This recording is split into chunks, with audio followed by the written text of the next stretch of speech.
Hello students, this is Raj Yadav and welcome to Chalak study YouTube channel. तो students, आज के इस वीडियो में हम लोग सामान्य हिंदी के कुछ एमसीक्यूज़ यहाँ पर हम लोग करने वाले हैं। ठीक है, सामान्य हिंदी के कुछ एमसीक्यूज़ करेंगे जो कि आज का एमसीक्यूज़ नंबर 8 है।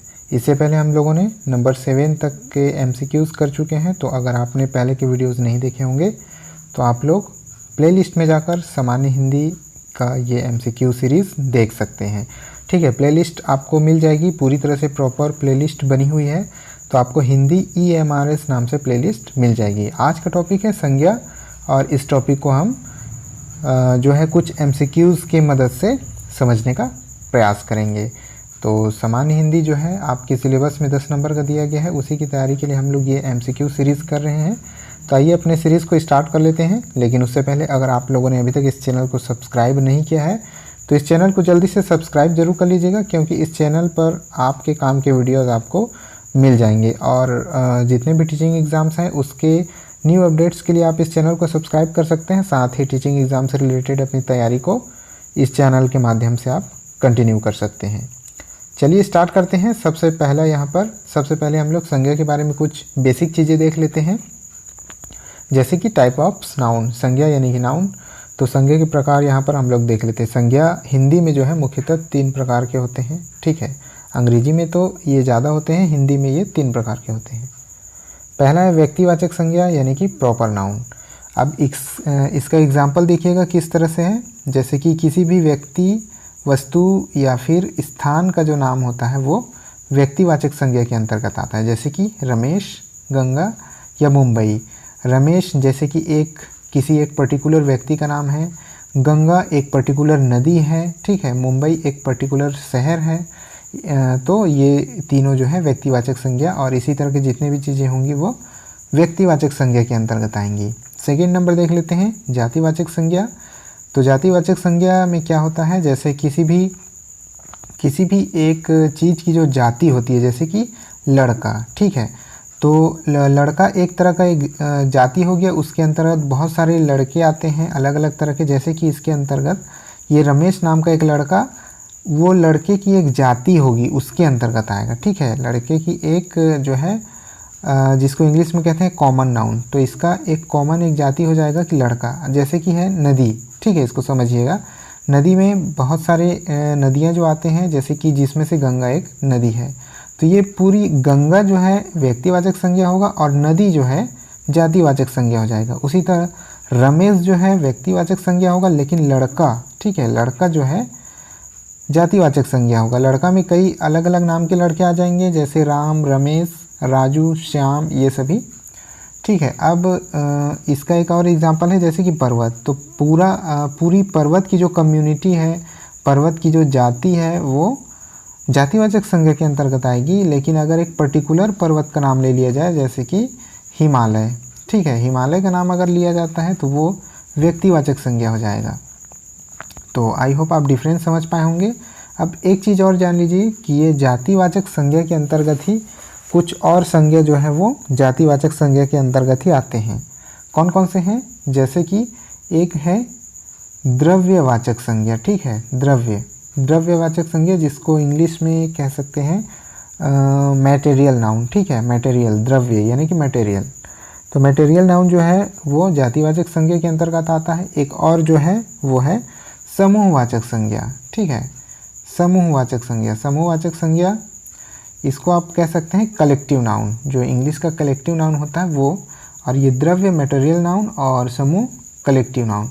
तो द्रव्यवाचक संज्ञा में क्या हो जाता है, कोई भी वस्तु का नाम आता है। अब इसमें डिफरेंस समझिएगा, द्रव्यवाचक और व्यक्तिवाचक में भी चूंकि वस्तु का नाम आता है, तो द्रव्यवाचक में क्या अंतर है, कुछ ऐसी चीज़ें, जैसे कि मान लीजिए एक एग्जांपल ले लेते हैं, लोहा।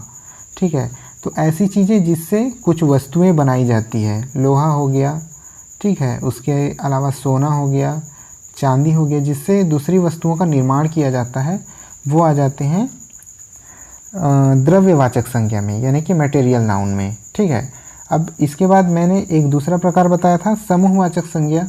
तो समूहवाचक संज्ञा यानी कि कलेक्टिव नाउन। तो इसमें समूह से संबंधित चीज़ें आती है, जो समूह के लिए प्रयोग किए जाते हैं जो शब्द, जैसे कि एग्जाम्पल के लिए टीम, ठीक है, एक टीम जो है समूहवाचक संज्ञा है, ठीक है। इसके अलावा क्या आ सकता है, एक सभा, जैसे सभा होता है, सभा में बहुत सारे लोग इकट्ठे होते हैं, वो आ जाता है।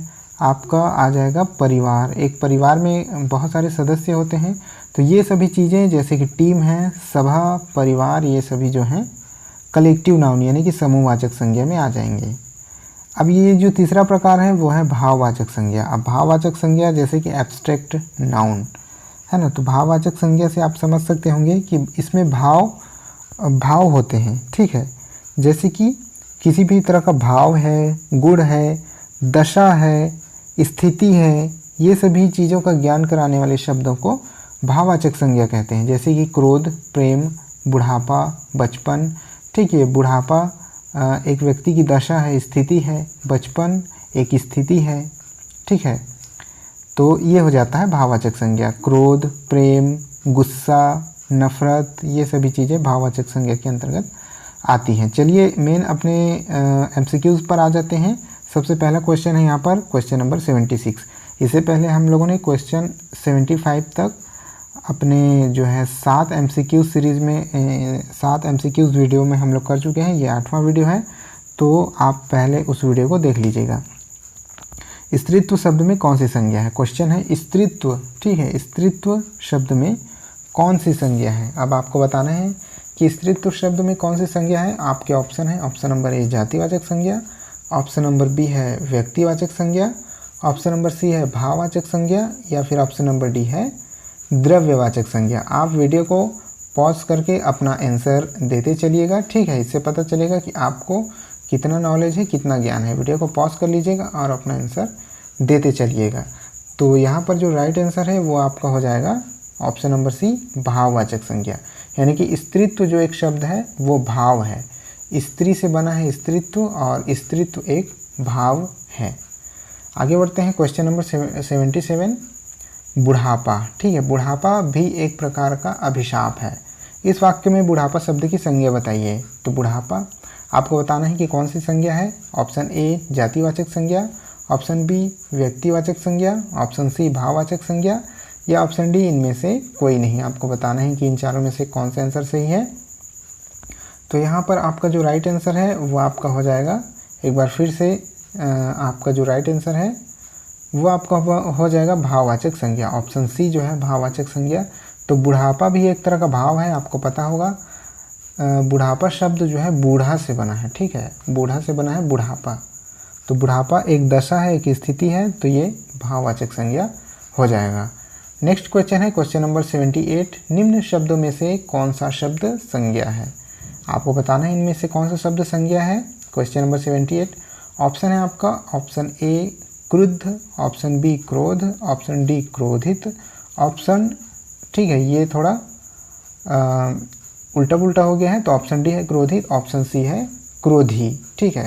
तो आपको बताना है कि कौन सा शब्द संज्ञा है, इन चारों में से कौन सा शब्द जो है संज्ञा है।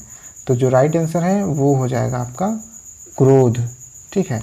तो क्रोध एक संज्ञा है, एक भाव है, यानी कि गुस्सा, क्रोध ये एक भाव है।